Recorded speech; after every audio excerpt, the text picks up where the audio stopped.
tardes, doctora. En esta oportunidad presentaremos el tema de radiculopatías y plexopatías, son el grupo número 8, los integrantes se encuentran en pantalla. Entonces, a modo de introducción, tenemos que las neuropatías periféricas son patologías de alta frecuencia y también complejidad, y esto es debido a las diversas causas que pueden producir un mismo patrón de afectación clínica. Estas se van a caracterizar por síntomas motores sensitivos y también autonómicos, los cuales pueden seguir varios patrones de distribución.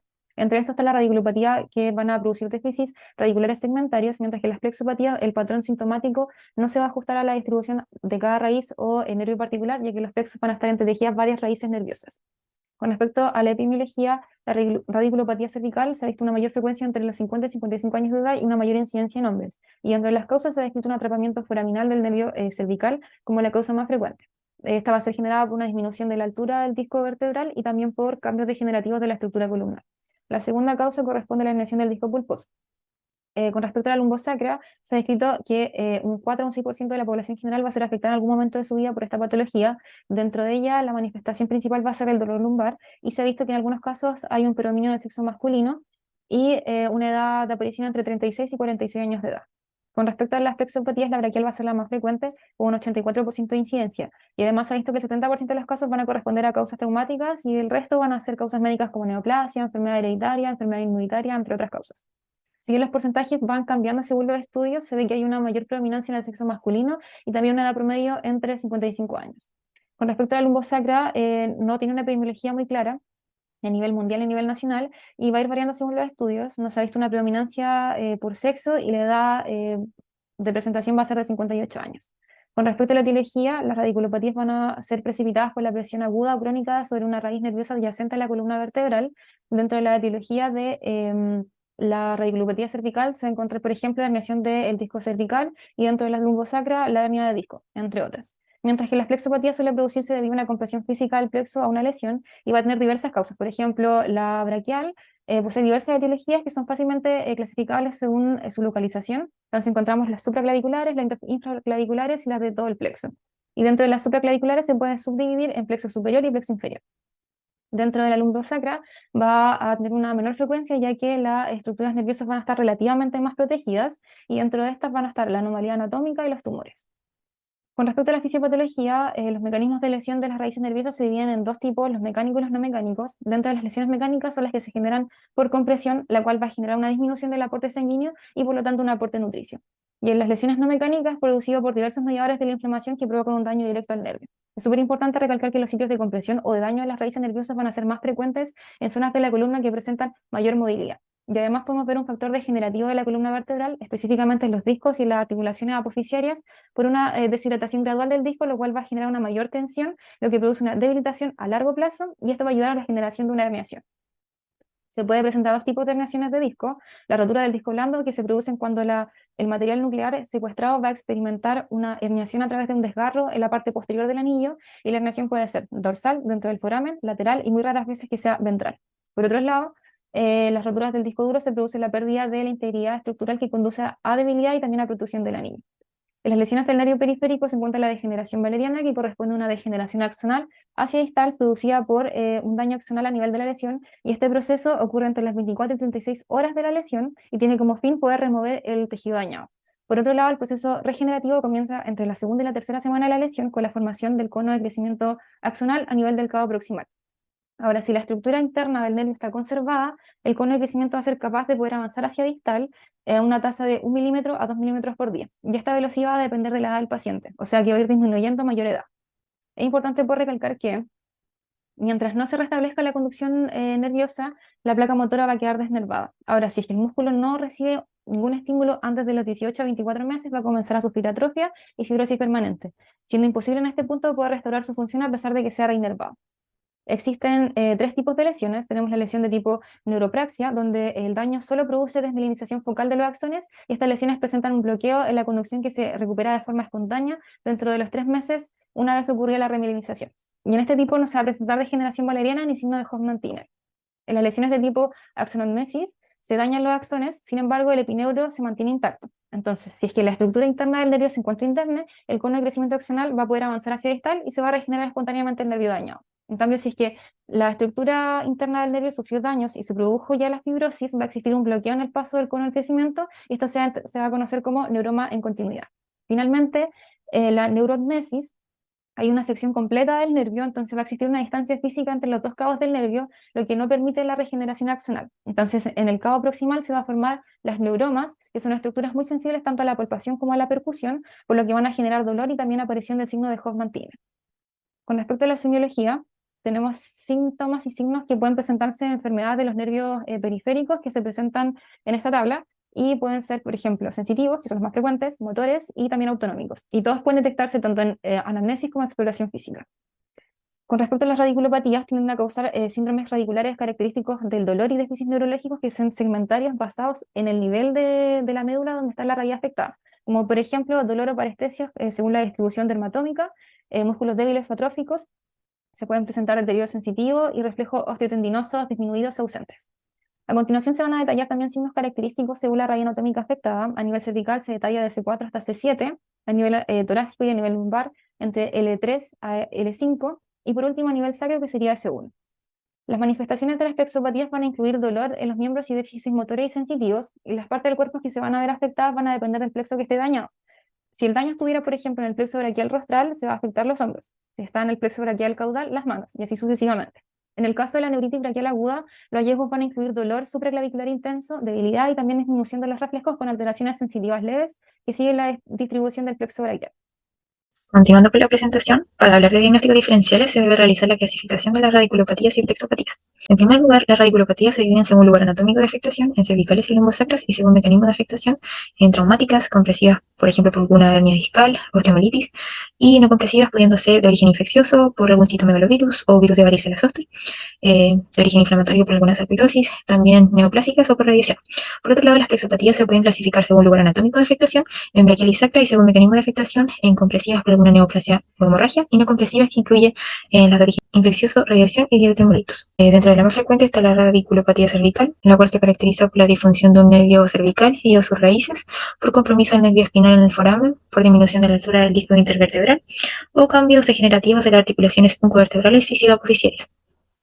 Le sigue la herniación del núcleo pulposo y causas infecciosas y tumores. El diagnóstico es por lo general clínico, caracterizándose por la presencia de dolor cervical irradiado a uno o ambos brazos, junto a síntomas de déficit sensitivo, con menos frecuencia, sensación de debilidad o pérdida de fuerza y también alteraciones en los reflejos. La raíz más frecuentemente afectada es C7 seguida de C6. Ahora pasando a las plexopatías, la más frecuente es la plexopatía braquial. El plexo braquial se forma a partir de los nervios espinales de C5 a T1, con raíces motoras y sensitivas, se inerva la extremidad superior y diversas estructuras torácicas. El patrón de atrofia muscular tras la denervación puede orientar a la estructura nerviosa que va a estar afectada. Puede ocurrir por causas médicas, por ejemplo, neoplasia, radiación, enfermedad inmunitaria o hereditarias, o también por causas traumáticas, ya sea por estiramiento violento o alguna herida penetrante. Y bueno, su pronto diagnóstico es importante dada su alta movilidad. A continuación se presenta un resumen de las lesiones posibles del plexo braquial, que como se ve, va a depender del lugar de la lesión, ya sea en el tronco superior e inferior o en el cordón lateral, medial o posterior. Se van a ver afectadas diferentes nervios o raíces, y también se van a afectar diferentes zonas musculares, y que va a generar también déficit sensitivo. Y bueno, también va a tener distintas causas dependiendo del lugar de la lesión. Ahora pasando a la plexopatía lumbosacra, este es un plexo formado por las ramas anteriores de los nervios espinales que van del E1 a S4. Sus nervios principales son el femoral, el obturador, ciático, glúteo y pudendo. Y bueno, acá se puede ver una representación gráfica a la derecha de la zona de la pierna afectada según distintos nervios. Sus lesiones se resumen en esta tabla, que al igual que la anterior, va a depender del lugar de la lesión, si es en el plexo superior o en el plexo inferior, que se van a ver afectadas distintas raíces, músculos, y también va a haber un déficit sensitivo en ciertas zonas, y también va a tener diferentes causas. En las polirradiculoneuropatías destaca el síndrome de Guillain-Barré y la polirradiculopatía desmielinizante crónica. El síndrome de Guillain-Barré se considera la causa más común de parálisis aguda flácica, en la que una infección u otro estímulo inmunitario desencadena una respuesta autoinmune contra los nervios periféricos y sus raíces espinales, debido a un mimetismo entre antígenos microbianos y nerviosos. La mayoría refiere síntomas gastrointestinales o respiratorios de las 4 semanas previas al inicio de los síntomas, causados por bacterias y virus, como por ejemplo por Campylobacter jejuni, Mycoplasma citomegalovirus, o también puede ser por virus Zika, entre otros. Después de 1 o 2 semanas del estímulo inmunitario va a aparecer una debilidad progresiva que comienza en las extremidades inferiores, a menudo con participación de afectación de pares craneales. El cuadro asciende rápidamente y alcanza un pic clínico en 2 a 4 semanas. Su diagnóstico es clínico y pueden también presentarse dolor, parestesia, ataxia y disfunción autonómica. Los reflejos se hallan abolidos o disminuidos de los miembros afectados, y el análisis de líquido cefalorraquídeo puede mostrar disociación albuminocitológica que aparece después de la primera o tercera semana. Sin embargo, un resultado normal no nos va a excluir el diagnóstico. El tratamiento consiste en medidas de monitorización y soporte exhaustivos y, si es necesario, en UCI junto a plasmaféresis e inmunoglobulina. En cuanto a la polirradiculopatía inflamatoria desmielinizante crónica, esta de origen inmune, caracterizada por síntomas sensitivos y motores, generalmente simétricos que se desarrollan en un periodo mayor de 8 semanas y generalmente en un solo brote, pueden iniciarse de forma aguda o también ser lentamente progresiva. En el líquido cefalorraquídeo los niveles de proteínas también se hallan elevados y algunos pueden tener una gamopatía monoclonal de significado indeterminado. Ocasionalmente ocurre temblor o afectación de nervios craneales. El tratamiento consiste en esteroides, plasmaféresis, inmunoglobulina intravenosa y una variante sería el síndrome de Lewis-Sumner con afectación marcadamente asimétrica. Ahora pasando al diagnóstico, bueno, a modo general, la clínica va a ser nuestra primera aproximación, donde la historia clínica y la exploración física nos van a permitir determinar los nervios afectados con la zona comprometida, el tipo de afectación y también la cronología, además de posibles factores de riesgo y su posible componente familiar. En la exploración física se van a examinar los reflejos que pueden estar disminuidos o abolidos, se debe observar el grado de debilidad y si existe atrofia muscular, también la función sensitiva y si es que hay alguna disfunción autonómica. Y se puede detectar la ataxia sensorial mediante el signo de Romer. Se aconseja un estudio neurofisiológico precoz cuando hay un inicio agudo del cuadro, una simetría marcada, una reflexia difusa, síntomas motores autonómicos puros o predominantes, o también una mononeuritis múltiple. Y las dos técnicas principales son el electroneurograma y la electromiografía. En los estudios de imágenes son útiles la tomografía computarizada y la resonancia magnética o la neurografía por resonancia magnética de alta resolución. En cuanto a las pruebas de laboratorio, no son tan relevantes debido al factor anatómico de la lesión, pero son útiles para descartar otro tipo de neuropatía periférica cuando no hay claridad diagnóstica.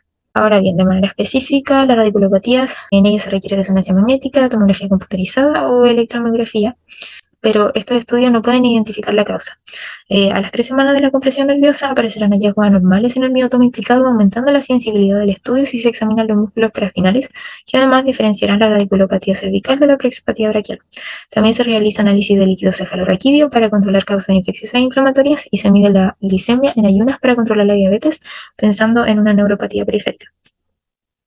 Bueno, aquí se puede ver una tabla donde va a depender de los hallazgos de la electromiografía, si son ligeramente sugestivos, muy sugestivos definitivos, que nos van a permitir ayudar a hacer el diagnóstico de la radiculopatía cervical o lumbosacral. En cuanto a las plexopatías, el diagnóstico es sugerido por los hallazgos clínicos y para esclarecer su distribución anatómica se realiza una electromiografía y estudio de conducción nerviosa. La resonancia magnética o tomografía computarizada del plexo apropiado y la columna vertebral adyacente se realiza para detectar anormalidades como tumores y hematomas y también están indicadas para todas las plexopatías no traumáticas y traumáticas, excepto los casos típicos de neuritis braquial. En cuanto al manejo, en la radiculopatía se debe tratar las causas específicas de los trastornos de la raíz nerviosa. En los pacientes que presentan un dolor más bien agudo se requiere analgésico y también se usan relajantes musculares, sedantes y tratamientos tópicos, pero pocas veces brindan un beneficio adicional. Si los síntomas no se alivian, se pueden dar corticosteroides como metilprednisolona, comenzando con 24 miligramos por vía oral al día y con descensos de 4 miligramos al día durante 6 días. En el manejo del dolor crónico se usa paracetamol y AINES junto a antidepresivos tricíclicos, anticonvulsivos y fisioterapia que pueden resultar ser más eficaces. Y también pueden intentarse tratamientos como la electroestimulación transdérmica de los nervios, manipulación espinal, acupuntura o hierbas medicinales. En el caso de la radiculopatía cervical, se puede aliviar el dolor mediante la inmovilización breve con un collarín blando duro o una almohada cervical. También se ha utilizado la tracción cervical, pero no hay datos concluyentes sobre su eficacia. Ahora, si el dolor no cede, la debilidad es progresiva o la disfunción esfinteriana sugieren compresión medular, es decir, hay una clínica de la mielopatía cervical, es necesaria la descompresión quirúrgica, dado que pueden producirse déficits sensitivos neurológicos progresivos e irreversibles. Lo que se realiza es una artroplastía cervical, consistente en disectomía con o sin corporectomía con fijación anterior con placa, o también se puede realizar un abordaje posterior mediante una laminectomía o laminoplastía. El manejo de las plexopatías también debe ser dirigido a la causa. Los corticosteroides no han mostrado ser muy beneficiosos. La cirugía puede estar indicada para las lesiones, hematomas, tumores benignos, metastásicos, y el control de la glicemia puede favorecer a los pacientes con una plexopatía diabética. En el caso específico de la plexopatía braquial, se requiere un manejo multidisciplinar en el que tiene un papel crucial el tratamiento rehabilitador y tratamiento quirúrgico, que va a consistir en transferencias nerviosas para intentar restaurar la función del bíceps y del hombro, o autoinjertos nerviosos utilizando el sural, accesorio espinal o pectoral medial. Bueno, ya para concluir nuestra presentación, las radiculopatías y plexopatías se ven con alta frecuencia en la consulta médica. Es por esto que su conocimiento es sumamente necesario para lograr el bienestar del paciente. La etiología de estas es bastante extensa y al investigar bien la simiología de cada causa y los exámenes complementarios nos puede orientar al diagnóstico. lo cual será de gran relevancia puesto que la afección del paciente, si bien puede tratarse de forma sintomática, no será resuelta del todo hasta que ésta sea subsanada desde el origen. Bueno, acá se puede ver la bibliografía utilizada en nuestra presentación y los roles que cumplió cada uno.